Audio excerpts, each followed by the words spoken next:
I'm Ellie Tran, 27, a registered nurse and eldest daughter of the Tran family.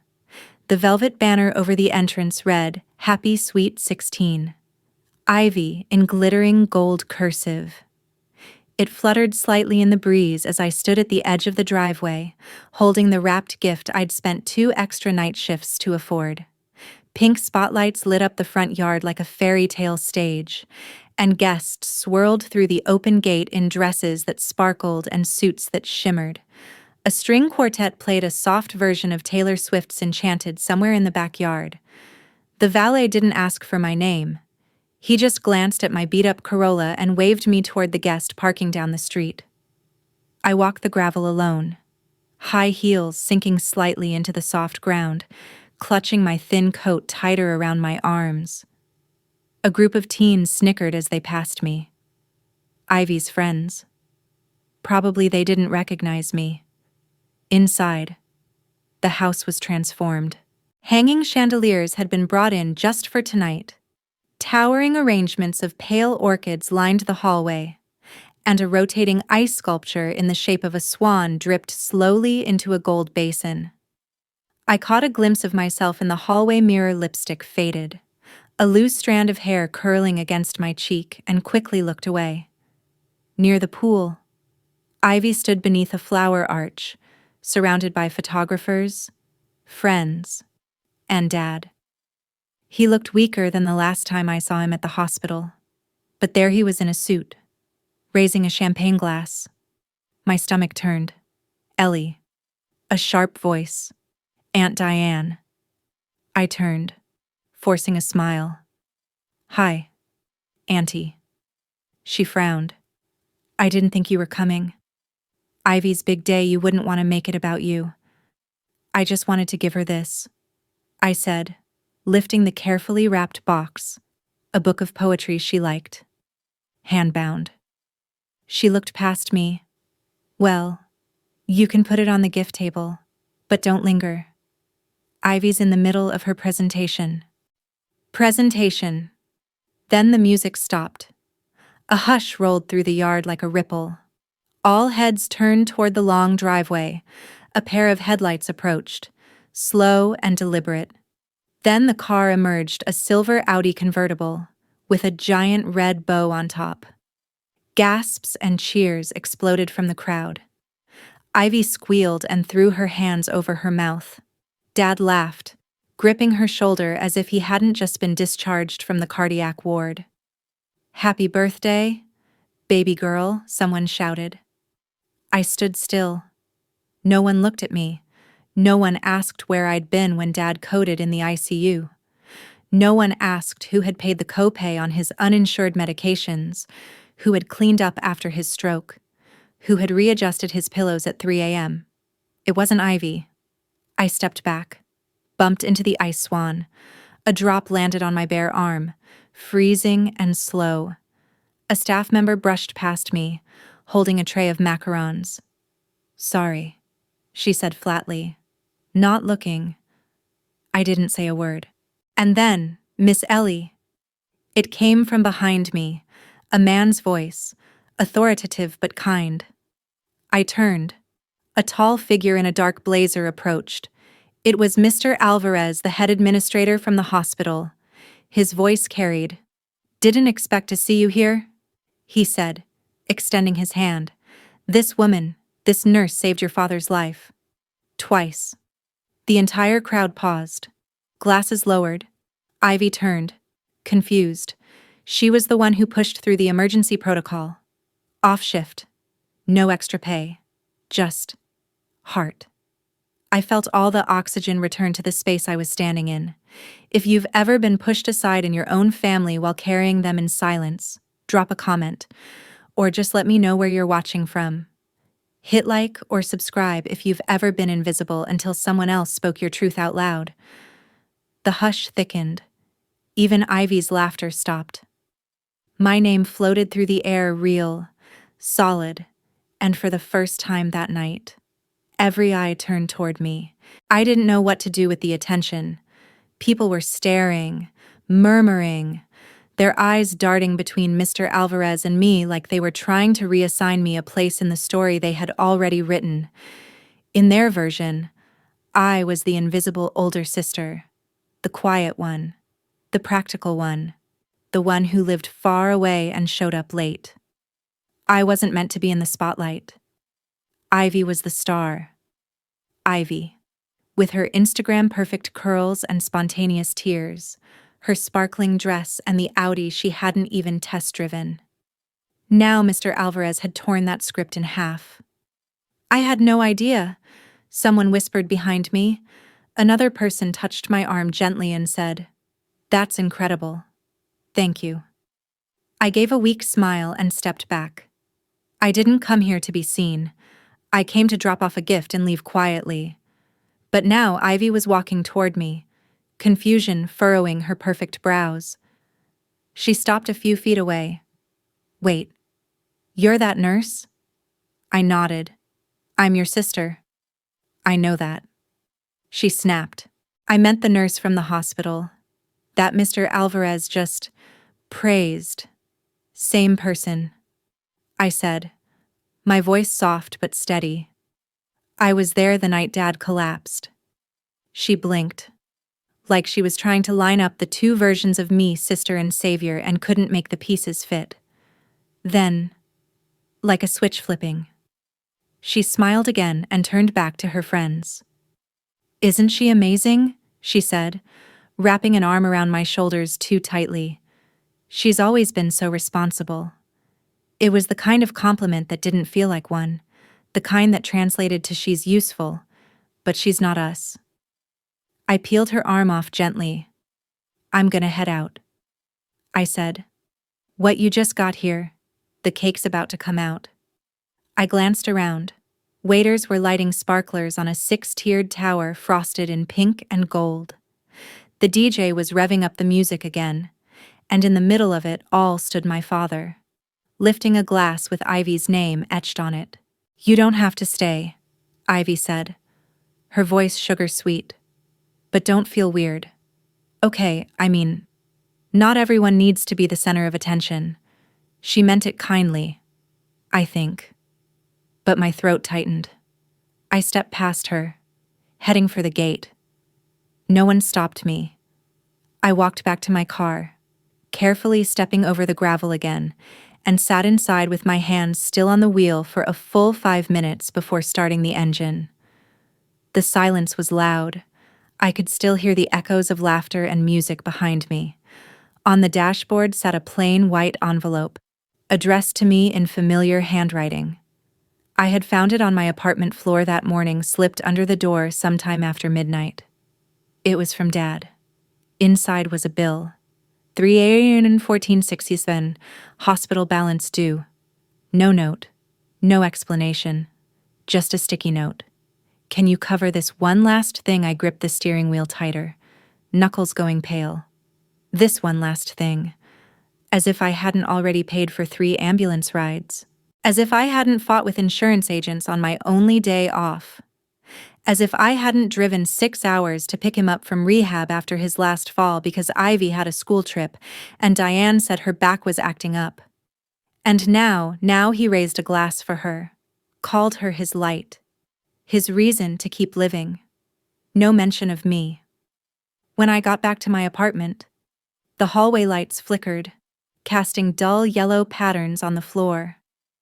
My neighbor's cat watched me through the cracked door like I was some weary ghost returning from the underworld. Inside, the space was neat, sparse, the kind of apartment that looked temporary even though I'd lived there for 4 years. A hand-me-down couch, a coffee table I'd assembled myself, photos only on the fridge, never on the wall because I kept thinking I'd leave soon. I dropped the gift box on the table, still unopened, and sat in the dark. My phone buzzed. A text from Ivy. "Thanks for coming. Dad was really happy you showed up." I think he was surprised. I didn't respond. Another buzz. This time, a text from Aunt Diane. "Hope tonight wasn't awkward. You looked tired. Maybe rest more." Then silence again. I opened the fridge, took out a bottle of iced tea, and stood in the kitchen drinking it straight from the bottle. I thought of Mom. She would have known what to say. She would have known how to hold both Ivy and me in the same room and make us feel whole, not compared. But she died when I was 15. I learned to fill the silence she left behind by doing laundry, groceries, appointments, late-night runs to 7-Eleven when Ivy cried over boys. Dad never recovered. Not emotionally. He became distant. Ivy got the bedtime stories. I got the receipts. Ivy got kisses on the forehead. I got the checklists, pick up medication, reschedule the cardiologist, talk to the pharmacist. When I left for nursing school, I didn't tell anyone I got a scholarship. I just left. And I paid every cent not covered by aid working double shifts in trauma. It wasn't about pride. It was about survival. Now here I was, footing another hospital bill. This one last thing. The tea tasted bitter. I walked to the tiny bedroom and sat at the edge of the bed, looking at the single photo frame on the nightstand. It was one of the only pictures of Mom and me. She had her arms around both of us girls. Ivy was maybe 4. I was 10, holding a small cake with lopsided candles. We both wore hand-sewn dresses. Mom's eyes were smiling. I whispered to the frame, "Do you think I did okay?" The silence in the room didn't answer, but somewhere in the middle of the silence, I felt my chest unclench. Not all the way. Just enough to breathe. The next morning, I woke early and dressed for my shift. The hospital was quieter on Sundays, but emergencies didn't take days off. I tied my hair back, packed a granola bar, and slipped the hospital bill into my bag. I'd call billing during lunch. As I walked to the bus stop, the city was just beginning to stir. Street sweepers moved slowly. Birds called out from half-empty trees. The world didn't care what Ivy got for her birthday. The world just kept going. At the station, a man in scrubs nodded at me. "Long night." "Not yet," I said. "But getting there." He smiled. "A tired one. See you in the trenches." The bus doors opened. I stepped on. And behind me, the sun finally started rising. The smell of antiseptic hit me the second I walked into the ER. Bleach, sweat, coffee. Always the same, like a signature scent of survival. I clocked in at 6:58 a.m. and found my name on the board, room 3, bed 2. 1 trauma, 1 post-op, and a transfer to cardiology pending. "Ellie," said Maria at the nurse's station, glancing up from a clipboard. "You're on the Jameson, kid. Car accident. Parents are losing it. Got it." I slipped on my gloves, tied my scrub top tighter, and pushed through the curtain. The boy on the bed couldn't have been older than 11. Blood crusted along his hairline, and his left arm was bent at a painful angle. But he was awake, brave, eyes flicking everywhere but his own injuries. I knelt down beside him and smiled. "Hey there, I'm Ellie. You like stickers?" He nodded cautiously. "Great," I said, "because I've got dinosaurs. And they're only for warriors." It was automatic. This version of me, calm, focused, capable. I knew how to explain fractures without causing panic, how to get a parent to breathe when the room felt like it was closing in. At work, I didn't feel like the forgotten older daughter. I felt solid, necessary. By noon, I'd stabilized the kid, consoled his mother, assisted in 2 minor procedures, and drained a hemovac on a patient who reminded me of Dad. Same wiry arms, same way of saying thank you like it cost them something. I ducked into the staff lounge and finally made the call to billing. "Yes. This is Ellie Tran. I'm calling about patient Roger Tran's outstanding charges. I have the account number, hold on." I read off the digits from the crumpled envelope. "Yes." The woman on the other end said, "Typing." That balance includes a 2-night stay in CCU, medications, imaging, and a transport fee. Do you intend to pay the full amount today? Can I split it over 3 months? Certainly. We can process the first third now. I gave her my card number, stomach tightening as I mentally calculated how much overtime I'd need to cover it. When I hung up, I stared at the floor for a long time. 3 weeks ago, Dad had told me over the phone that he didn't want Ivy to worry about any of the medical stuff. Said she was too young. Said she had enough on her plate with school and cheer. He didn't know I was outside the pharmacy picking up his prescription when he said it. I thought of that moment now as I finished the shift. Every footstep felt heavier, but I didn't complain. I never did. By the time I got home, the sky had darkened again. My apartment was quiet, but not peaceful, the kind of silence that pressed in from the corners. I peeled off my scrubs, microwaved a leftover soup, and sat at the table with my laptop. My inbox had 4 unread messages, 2 from Ivy, 1 from Dad, 1 from Aunt Diane. I opened Dad's first. Ellie, thanks for handling the bill. I didn't want to ask Ivy. You understand. Right. Anyway, she had a great birthday. Hope you saw the pictures. Dad. No apology, no acknowledgement of what I'd done, just a passive assumption that I'd keep carrying the weight, silently and invisibly. I opened Ivy's emails next. The first was a forward photos from the party, her twirling in her new car, Dad lifting a cupcake to her mouth, Diane clapping with wine in hand. I wasn't in any of them. The second was just one line. Hope you're not mad. You didn't say goodbye. I didn't reply. Instead, I opened a blank document and started typing a message I didn't plan to send. Dear Ivy, I'm not mad. I'm tired. I'm tired of being the one who shows up in the dark while you shine in the light. I'm tired of being the one who drives 6 hours to pick Dad up while you post pictures of lattes and study breaks. I'm tired of being asked to carry it all and then being told I'm lucky just to be included. You got a car, I got a bill, and I'm not jealous. I'm just worn out. I love you, but I also miss me. Ellie. I stared at the message for a long time, then deleted it. Sometimes truth isn't about saying things out loud. It's about letting yourself finally admit it, at least to yourself.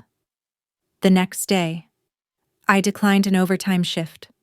I packed a sandwich, grabbed a book I hadn't finished in 6 months, and took the bus to the lake. I sat on a bench, watching the ducks skim across the water, and felt like I was remembering how to breathe. My phone rang. Ivy again. This time, I answered. Hey. I said. Hey, she chirped. You busy? Not really. There was a pause. Then, I was just thinking. I never said thank you.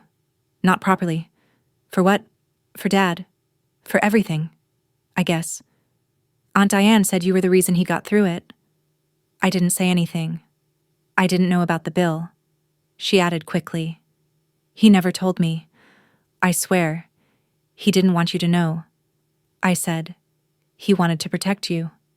She hesitated. That's not fair. No, I said, gently. But it's what happened. Another silence stretched. I think I've been oblivious, she admitted. I thought you liked being the strong one. I don't like it, I said. I just learned how to survive it. I'm sorry, she whispered. The words didn't fix anything, but they didn't hurt either. I'm trying, she said, to be better. I know, I replied. She didn't ask for anything else. She didn't fill the silence with apologies or excuses. She just sat there on the other end of the line. We hung up quietly. Later that evening, I opened the small wrapped box I'd meant to give Ivy, the poetry book. I held it for a moment, then slid it into an envelope and addressed it to her dorm. Inside, I added a note. Happy birthday. This book helped me when I felt unseen. Maybe it'll help you see more too. Then I lit a candle, opened my window, and let the cool air wash through the room. It wasn't resolution, it wasn't healing, but it was a beginning. A week passed, then 2. And I didn't hear from Dad. Not a call, not a text, nothing after the message thanking me for paying the bill. It wasn't that I expected a parade, or even a proper apology. I'd long since given up on that kind of closure, but part of me kept checking my phone like maybe, just maybe, he'd ask how I was. Instead, Aunt Diane called. "Ellie, sweetheart," she said, her tone too cheerful to be innocent. "We're doing a little family brunch this Sunday. Just something casual. Ivy's bringing her new car to show the cousins." I stared at my calendar. Sunday was my only day off. "Dad's coming?" I asked. "Of course he's excited." "Oh, and wear something nice. We'll take some family photos by the hydrangeas." I hesitated. "Is this about the party?" There was a pause. "Oh, honey, you're not still upset about that, are you?" We were all just a little overwhelmed. Ivy's birthday was a huge deal, and honestly, you know how your dad is. He doesn't always show his feelings, but he is grateful. He just forgets to say it sometimes. I wanted to believe her. I really did. But her voice was that brand of sugar-coated reassurance I'd grown up learning to decode. It meant come for the pictures, smile in the background, and don't make it awkward. "I'll think about it," I said. "Well, let me know soon. We need a head count for the caterer." After we hung up, I stood in the middle of my apartment for a while, staring at nothing. The silence didn't feel peaceful anymore. It felt like waiting. Like something unspoken hanging just above my head. That night, I couldn't sleep. I kept replaying the moment at the party when Mr. Alvarez spoke my name, how the whole world seemed to freeze, and how quickly it all went back to normal once I stepped away. I thought of Mom again. She used to say, "Love isn't loud. It's what's done when no one claps." But sometimes you just want someone to clap anyway. Just once. Just for you. I didn't go to the brunch. Instead, I took a walk. It was a warm day, and the sidewalks were busy with strollers and couples and dogs who clearly ruled their households. I walked past the old corner bookstore, the kind that smelled like paper and dust and rain-soaked stories. I hadn't been inside in years. On a whim, I pushed the door open. The little bell jingled. The same woman who used to run the register was still there, gray hair in a long braid, reading glasses perched on her nose. She glanced up and smiled warmly. "Long time," she said. I smiled back. Thought I'd stop in. "I used to come here after school." "I remember," she said, pointing at me with her pen. "You were always in the poetry section." She returned to her crossword, and I wandered past the shelves, fingers trailing along spines like they were old friends. Eventually, I picked out a slim volume new, but the title caught me. Things Left Unsaid.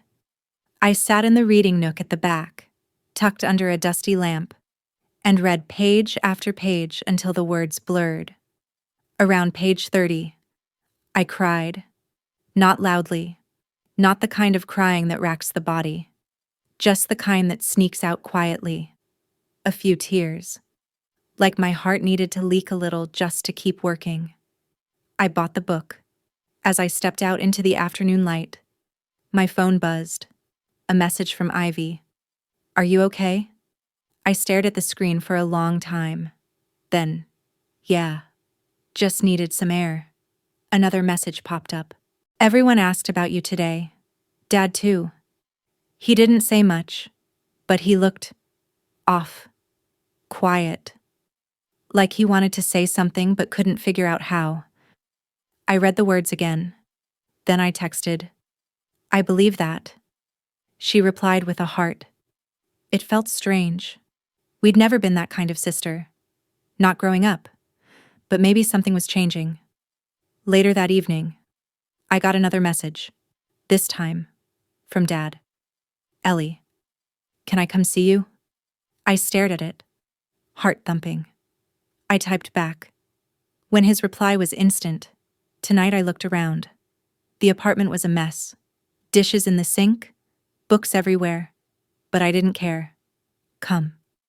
He arrived 30 minutes later. I buzzed him up. And when he knocked, I opened the door before he could even raise his hand again. He looked smaller than I remembered. Not physically, he was still tall. Still carried himself with that quiet command, but emotionally, he seemed deflated, like the air had gone out of something inside him. Hi, I said. Hi, kiddo. He stepped inside and looked around. You keep it neat. I shrugged. I try. We sat on the couch. The air between us was stiff, like two people waiting for the other to crack first. I saw the bill went through. He said finally, Yeah, thank you. You already said that. He nodded slowly. I did. I guess I just thought it didn't count if I didn't say it in person. There was a long pause. I shouldn't have sent it to you like that, he said, looking down. I panicked. I was embarrassed. You know, I didn't plan to get sick. I didn't plan to need. I swallowed hard. I didn't plan to be the one who always gives. He nodded. Ivy didn't know. I added. You made sure she didn't. She's younger, he said. She wouldn't know how to handle. And you didn't think I was too young when I was picking up Mom's prescriptions, when I had to learn to use the oxygen machine at 16, when you cried into my shoulder in the middle of the night and I pretended I was asleep, so you wouldn't be ashamed. His face crumpled. I never wanted this for you, he said. I just didn't know how to stop needing you. I sat very still. My hands were cold. You saw me as strong. I said. So you let me carry everything. Yes, he whispered. And I'm sorry. I nodded. It wasn't a fix, but it was real. He reached into his coat and pulled out a small envelope. It's not much, but it's a start. I've been working with a counselor. They helped me set up a budget, and I'm applying for Medicaid. I took the envelope. Inside was a check, small, but meaningful. I can't pay it all back, he said, but I can stop assuming you'll always cover it. I looked at him, really looked. He was trying. Not perfectly, not even well, but honestly, thanks for coming. I said, I wanted to come sooner, he admitted, but I didn't know how to walk into a room where you might not forgive me. I smiled faintly. You don't have to be perfect. Just present. He nodded. I can do that. We sat in silence for a while. Then he reached for the poetry book on my table. You still read these? Yeah. Keeps me grounded. He flipped through it, then pointed at a line. There are 2 ways to go missing. One is to leave. The other is to never be seen. He read it twice. Then he looked at me. I think I finally see you. Ellie. And for the first time in a long time, I believed him. A few days later, I came home to find a box on my doorstep. No label, no delivery slip. Just a small cardboard box wrapped in plain brown paper, with my name scrawled across the top in familiar handwriting. Ivy's.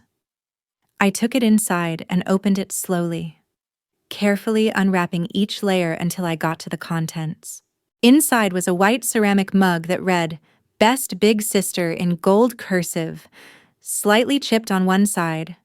Beneath it, tucked between some pink tissue paper, was a folded note card in Ivy's glitter pen.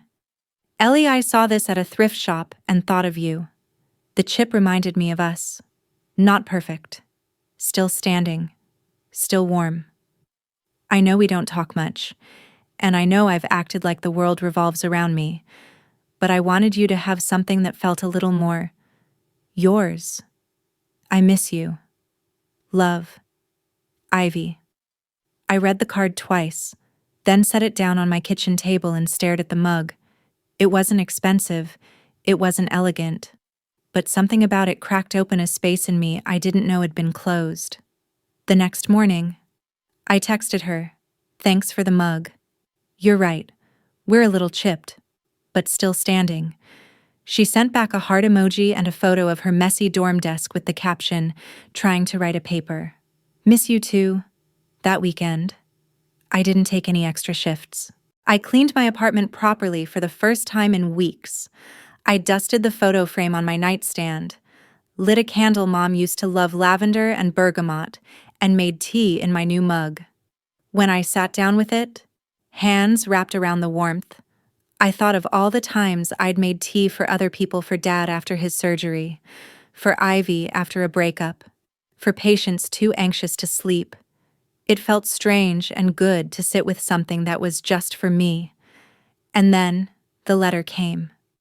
A thick envelope with a university crest in the corner and my full name printed across the front in serif type. I opened it cautiously. Inside, "Dear Ms. Ellie Tran, we are pleased to inform you that your application for the Clinical Nurse Educator Fellowship has been accepted." I stopped reading. The room spun slightly. This was the position I'd applied for months ago, and then forgotten about. A competitive fellowship for nurses who wanted to transition into teaching and policy with a housing stipend, travel support, and a chance to publish clinical studies. It was across the country. It would mean leaving the ER, leaving the city, leaving Dad. And for the first time, I didn't feel guilty at the thought. I called Maria first. "You serious?" she shouted in my ear. "Ellie. Oh my God, that's huge. I haven't told anyone else yet." "Tell everyone," she said. "You have to take it." "When would you start?" 3 months. That's enough time to train a replacement, and I'll throw you the biggest goodbye brunch this hospital has ever seen. I laughed. I hadn't realized how good it would feel to be celebrated without condition. No hidden agendas, no family strings, just joy. When I called Dad, his voice cracked halfway through the conversation. "I'm proud of you," he said. "Really more than you know. And I want you to go." "You sure I'll be okay?" he said. "I mean, I won't lie, I'll miss you, but this is your time." I felt a lump rise in my throat. I wanted to believe him. I chose to. Later that week, Ivy called me out of the blue. "Are you seriously moving? Looks like it. You're gonna be, like, famous nurse professor lady." I laughed. "Not quite. But it's a step." She was quiet for a moment. "Can I visit?" "Of course. Even if I bring stupid questions and cry over my grades." Especially then, we talked for an hour. About things we'd never said before. About Mom. About what it meant to grow up with grief in different ways. She told me she used to envy how unshakable I was. I told her that being unshakable usually meant I was just really good at pretending I didn't feel anything. We both cried. Softly. Sincerely. The day I gave my official notice at the hospital, I walked out feeling light. No guilt. No second thoughts. But that night, as I packed the first box in my apartment, a stack of poetry books, a worn stethoscope, and that chipped mug, I sat cross-legged on the floor and let the memories pass through me. The day Mom died, the night Dad called me from the ER, the party, the ice sculpture, the envelope with the bill. I let it all come up. Then I took a deep breath, taped the box shut, and labeled it, "Things that built me." The last month moved quickly. Dad started physical therapy again. He sent me updates after every session, 20 minutes on the bike today, or PT says I'm walking better. I could hear the pride in his texts, the self-respect, slowly returning. Ivy sent me a playlist she made called Ellie's Escape. It was full of soft folk songs and moody piano covers of pop hits. She even recorded a short voice memo and slipped it into the last track. For the sister who saved everyone and finally chose herself. Keep going. The day I moved, they both showed up. Dad carried boxes. Ivy took selfies. Aunt Diane stayed home, which felt like a small mercy. Before I closed the door for the last time, I looked around at the little apartment that had held so much of me, my tears, my silence, my exhaustion, and my quiet triumphs. Then I walked out. The plane ride was quiet. No crying babies, no turbulence, just me and a window seat. I watched the city fall away beneath the clouds, and I didn't look back. The city where I landed was colder, not just in temperature, though the wind cut sharp through my coat as I stepped outside the airport, but in tone, rhythm, silence. Everything felt new and unfamiliar. Strangers moved with the kind of detachment you only find in cities where ambition outpaces community, and for the first time in years, no one here knew my name, my family, or my past. I checked into a modest apartment near the university's teaching hospital, a compact studio with a balcony just wide enough to hold a folding chair and a single potted plant. The furniture came furnished. The walls were bare. The silence was mine. Orientation week passed in a blur. PowerPoints, faculty introductions, emails about ID badges and access codes. The other fellows came from all over, two from New York, one from New Delhi, another from rural Minnesota. Everyone had a story. Some were loud about theirs. I wasn't. I kept my voice quiet during the group introductions. Ellie Tran, ER nurse for 6 years, focused on trauma care, interested in clinical education and health access. That was all I said. But the program director nodded with recognition. Tran, you're the nurse who developed that postcode family protocol. Right. I blinked. You read that we did. That's why we wanted you. I said thank you, quietly. But inside, something shifted. Someone had seen my work, not my sacrifices, not my role as caretaker, just my mind, my skill. I walked home that night beneath a sky scraped clean by wind, and for the first time since arriving, I felt the kind of calm that doesn't ask you to explain yourself, just to exist. But freedom has its own kind of weight. Late at night, I still checked my phone for messages. I still replayed conversations from the past year. The guilt didn't vanish. It just moved to quieter corners. One Saturday, after a long seminar, I called Dad. He answered on the second ring. Kiddo, he said, voice brighter than I expected. How's the big city treating you? Not bad. Cold. But I like it. You eating enough? I smiled. Trying. Good. I've been making your chicken soup recipe. Ivy says it tastes like you. She's there. Comes by every other Sunday. Brings that playlist she made. Sometimes just sits with me. You'd be surprised how much she's grown. I was quiet for a moment. I'm glad. He cleared his throat. Ellie, about the hospital stuff, the money, all of it. I waited. I think for a long time. I saw you as a solution instead of a daughter. I'm sorry for that. It landed softly, not like a blow, but like a truth finally laid down, a stone removed from the chest. I forgive you, I said, and I meant it. Later that evening, Ivy texted me a blurry photo of their Sunday dinner dad at the table, steam rising from a bowl, and in the center, the chipped best big sister mug, filled with tea. We keep it here now, she wrote. It makes us feel like you're still at the table. I didn't cry, but I read the message 5 times. Midway through the semester, my mentor, Dr. Leland, called me into her office. She was an older woman, sharp-eyed and blunt, with a voice like worn gravel and a wardrobe of all black. I liked her immediately. You've been quiet, she said, gesturing for me to sit, but not absent. That's rare. I gave a small nod. Your paper on post-trauma family immersion, I want to submit it to the National Journal. It's clear, grounded, compassionate. You write like someone who's lived through it. I said. She studied me. You remind me of myself at your age, except I ran from my family. You seem to have carried yours. Both hurt, I said. She smiled. Smart girl. That night, I walked home slowly. The streets were slick from recent rain. A man played cello on the corner, and the music echoed against the buildings in a way that made the whole block feel like a cathedral. I stopped and listened. I wasn't sad. I wasn't healed. I was just present, which, for me, was everything. Winter settled in.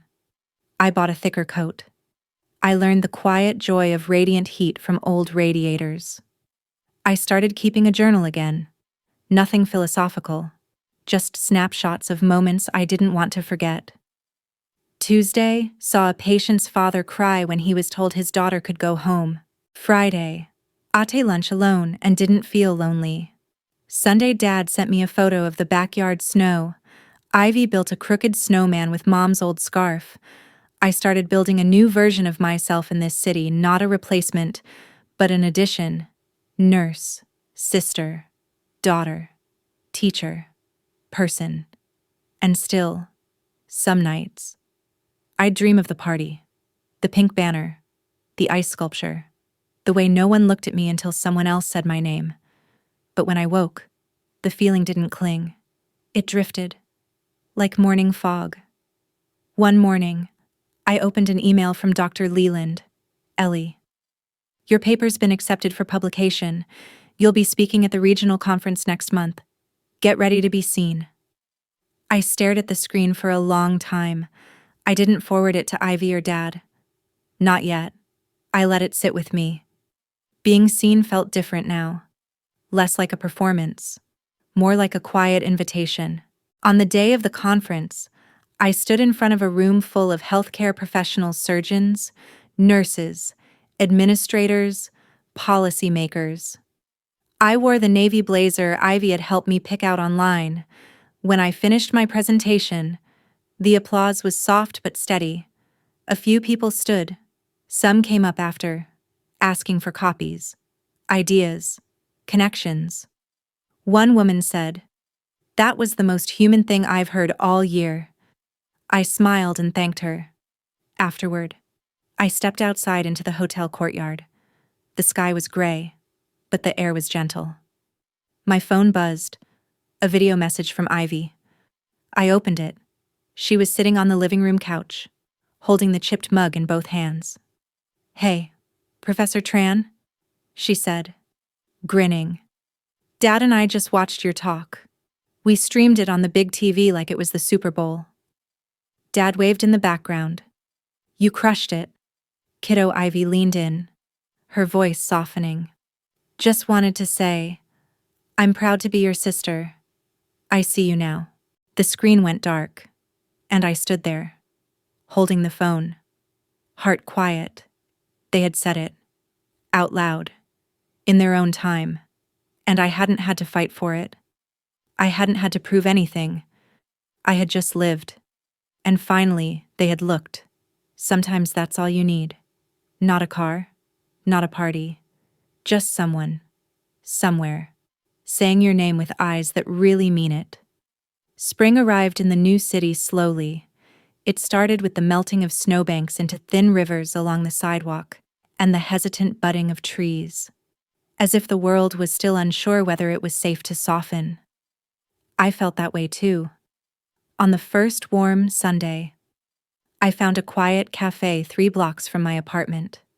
It was small, tucked between a bookstore and a laundromat, with mismatched furniture and soft jazz playing through dusty speakers.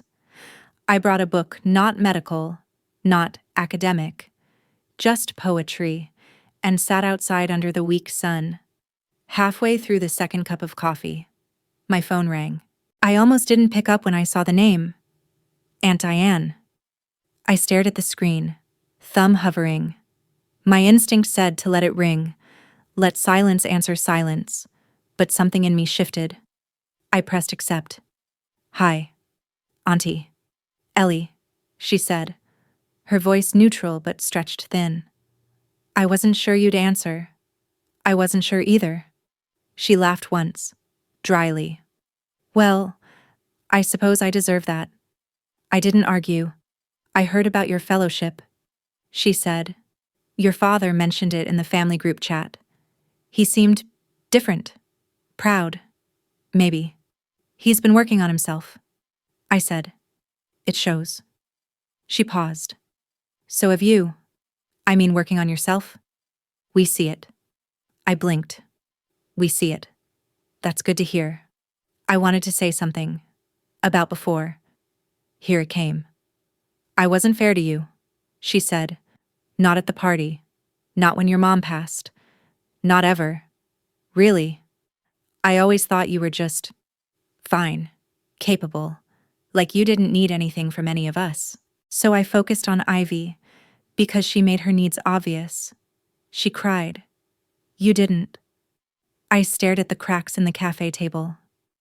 Just because I didn't cry in front of you, I said gently, doesn't mean I didn't cry. I know that now, she whispered.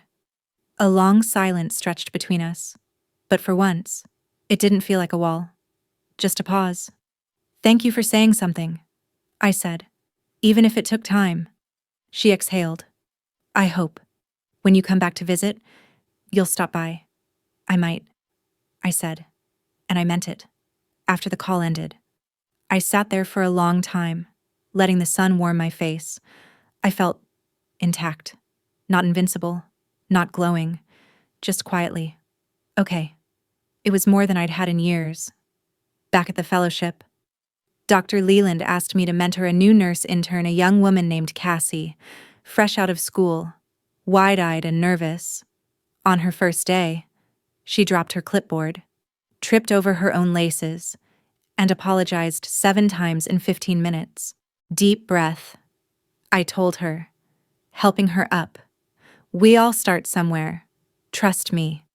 She looked at me, panicked. Have you ever messed up? I smiled. Once. I gave a man's daughter the wrong room number and she walked in on another family's end-of-life goodbye. I cried in the supply closet for 20 minutes afterward. Cassie stared, then laughed. You're not joking. Nope. That seemed to calm her. I didn't expect how much I'd enjoy teaching. Not just the technical stuff, how to insert an IV, how to read vitals, how to de-escalate a frantic family member, but the human part. How to hold grief without absorbing it. How to see people without being devoured by their pain.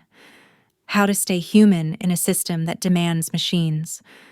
Cassie stayed late after shifts, asked too many questions, reminded me of Ivy in a way that made me tender. One day, she said, you don't talk much about your own life. I shrugged. It's quieter when I listen. She grinned. Well, I hope you're writing a book or something. The way you talk, it matters. That night, I opened a new document on my laptop, title The Quiet Ones. I didn't know what it would be yet. Essays, stories, fragments of memory, but it felt like time, not for validation, not for anyone else, just to give shape to what had been unnamed for so long. Weeks passed. The trees grew bold again. I started biking to work, wind in my face, hair tied back in a loose braid. I wore sneakers instead of flats. I stopped saying sorry when people bumped into me on the train. I stopped disappearing. On a Friday afternoon, I received a padded envelope in the mail. It was from Ivy. Inside was a photo album, handmade, black pages with gold ink. The first page held a title, You Were Always There. Photo 1 me at 16, holding Ivy's hand on the front steps of our old house after Mom's funeral. I didn't know this picture existed. Photo 2, Me in scrubs, asleep in a hospital chair. Ivy tucked beside me in a hoodie, clearly taken by someone trying not to wake us. Photo 3. My birthday, 5 years ago. A cake I barely remembered. Me laughing, a blurry dad behind me. Each photo had a caption in Ivy's handwriting. You held everything together. I thought you were distant, but you were just exhausted.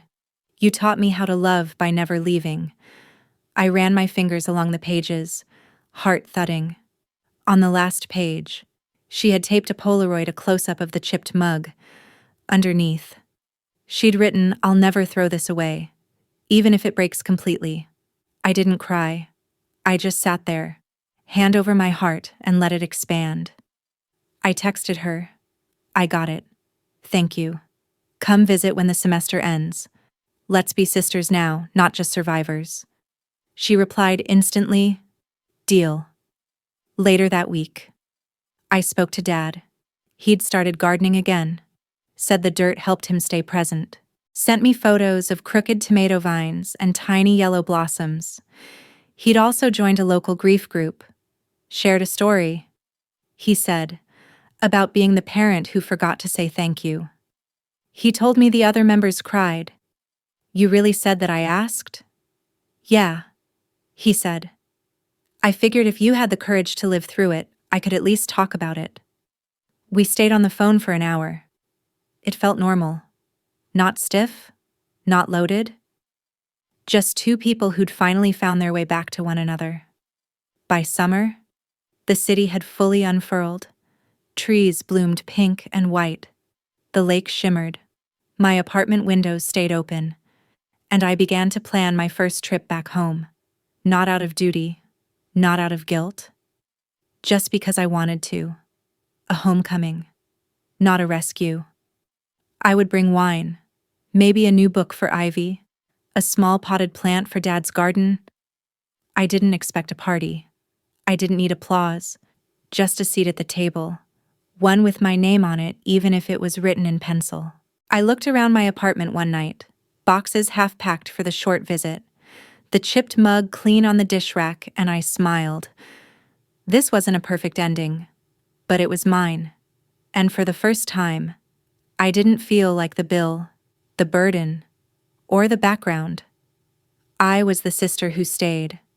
And now, I was also the sister who left, but not to disappear. To become. The day I flew home, the sky was bright and cloudless, the kind of impossible blue that made everything beneath it feel newly washed. I packed light, just a carry-on and a satchel filled with small gifts. A paperback novel for Ivy. A lavender plant in a ceramic pot for Dad. A photo I had printed of the three of us, captured during a blurry video call where we had all laughed at something no one could now remember. As the plane descended, I found myself scanning the familiar landscape like a returning stranger. The suburbs, the beige rooftops, the curving lines of the highway, all of it was the same.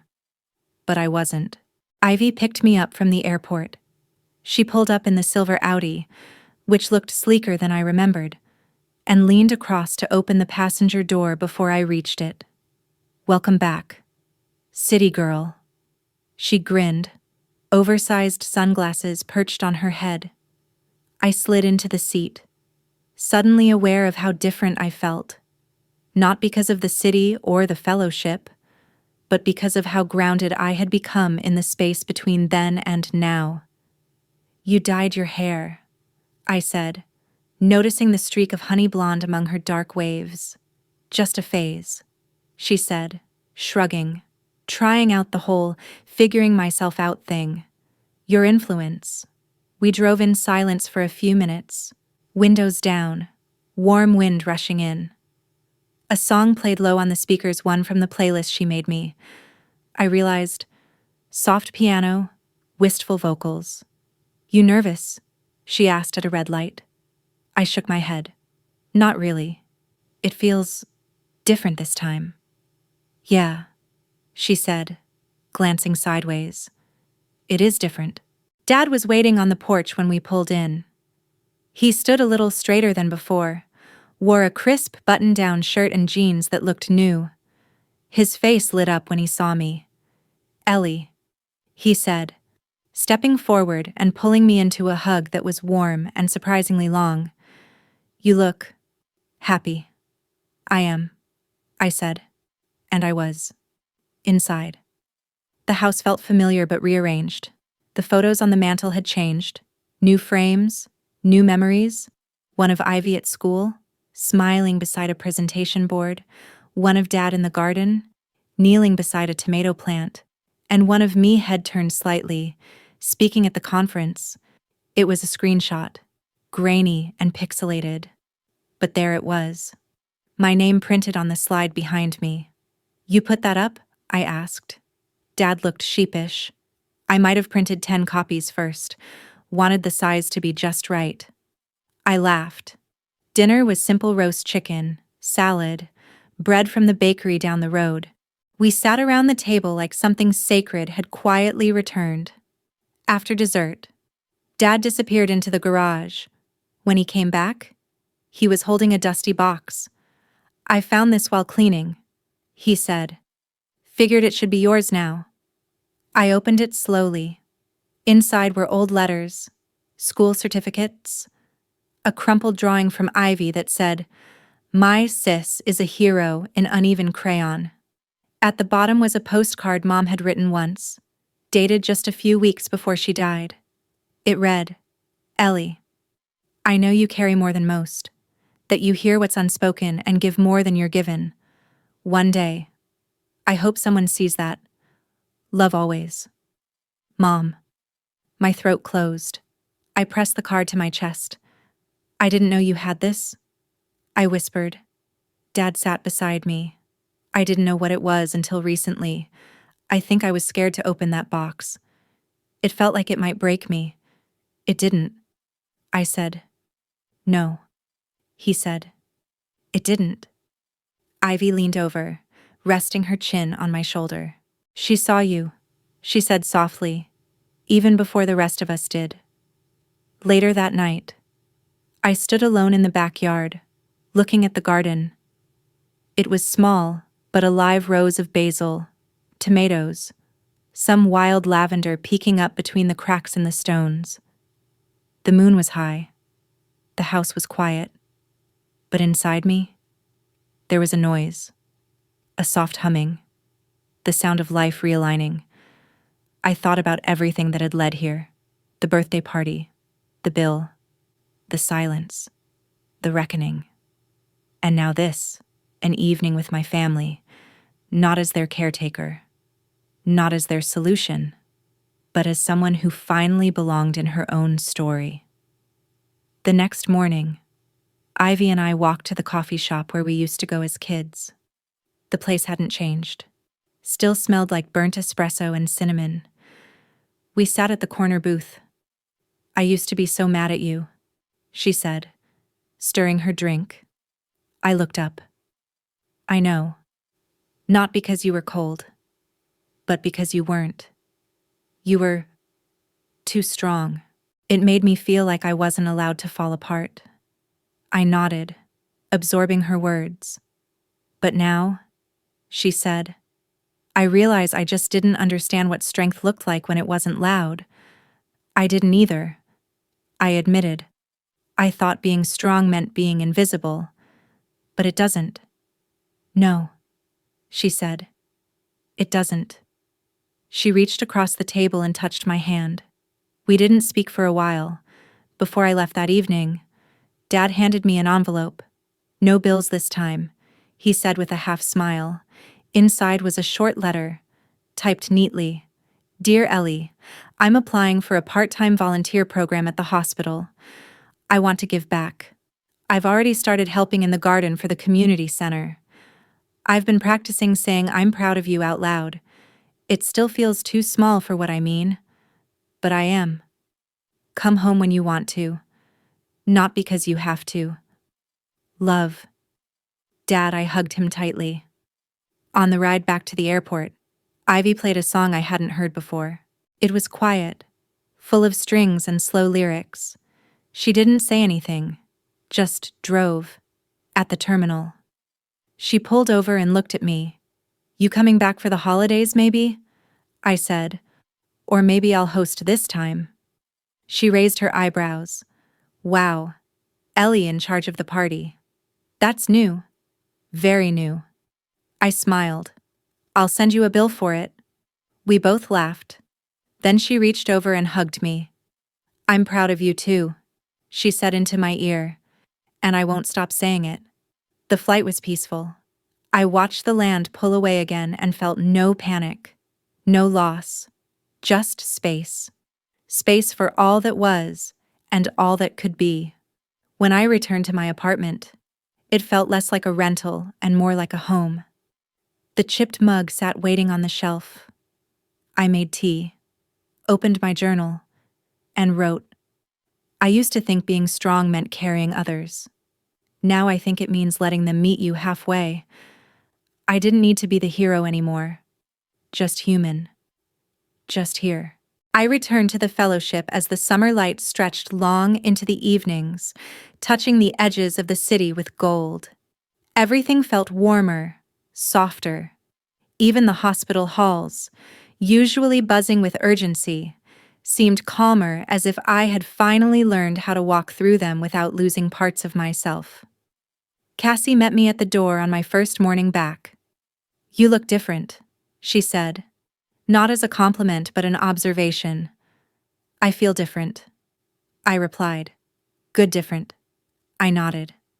Yeah. Good. She grinned and handed me a clipboard. We've got 2 new interns shadowing today. You up for it? Let's do it. In the training room. I introduced myself the same way I always had. I'm Ellie Tran, trauma nurse turned educator. My job is to help you learn how to stay steady when the ground shifts under your feet. One of the interns raised her hand. What's the hardest part about working in medicine? I paused for a second, then said, not the blood, not the hours. It's remembering to take care of yourself as much as you take care of others. It's hard to pour water when your own cup is empty. They nodded. Cassie looked at me like she was seeing something new, and maybe she was. That night, I walked home slowly, passing the same bookstore I'd visited during that first cold week months ago. The same old woman was still at the counter, still scribbling in crosswords. Back again, she asked, squinting over her glasses. Always, I said, smiling. This time, I went to the poetry shelf and found a thin volume titled Letters to the Ones Who Stayed Quiet. I opened to a random page. The first line read, You do not have to be loud to be unforgettable. I bought it without a second thought. Back home. I sat on the balcony with tea in hand, lavender swaying beside me. I texted Ivy a photo of the book, and the quote, reminded me of you. She replied, but also of who you used to be, and who you are now, someone we can't forget. Even when you're quiet. That night, I stayed up writing. Not just journal entries, but real writing. A piece about caretaking, another about growing up in silence, one about how grief can wrap itself in gold bows and party lights. I didn't write to explain myself. I wrote to make room for what hadn't been said. And with every word, something in me loosened. The next day, Dr. Leland called me into her office. I submitted your essay to the symposium board, she said, not waiting for my reaction. They want you as a keynote speaker for the fall conference. My eyes widened. What, I wasn't expecting that? Well, start expecting more of yourself, she said. You're not just a good nurse. You're a thinker, a witness, a translator of experience. I sat down, overwhelmed. You've spent your life absorbing, she added.